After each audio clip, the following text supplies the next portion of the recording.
Good day everyone, welcome to my channel. So in this video guys, I will teach you on how to empty the trash bin in macOS. Before we start, I would like to say thank you so much to all my viewers, silent viewers, and supporters in my channel. Thank you for watching my videos. If you are new with my channel and then you like this video, please hit the like button. Don't forget to share and please support my channel guys if you are new by clicking the subscribe button. So let's begin.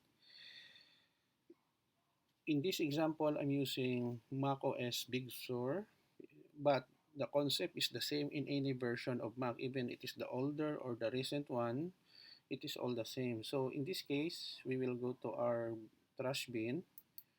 We click, we have here a one file, no? So if we want to empty, just simply move here in the trash, right click in your mouse, and then select empty trash. It will notify you, are you sure you want to permanently erase the items in the trash? Click empty trash. Okay, you will hear some sound. It means that the trash or the files that you want to delete is already been deleted successfully.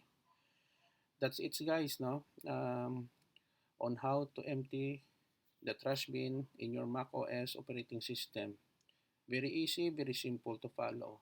For those who are new with using macOS operating system. Thank you so much for watching and supporting with my channel. If you like this video, please hit the like button. Don't forget to share and please support my channel guys if you're new by clicking the subscribe button.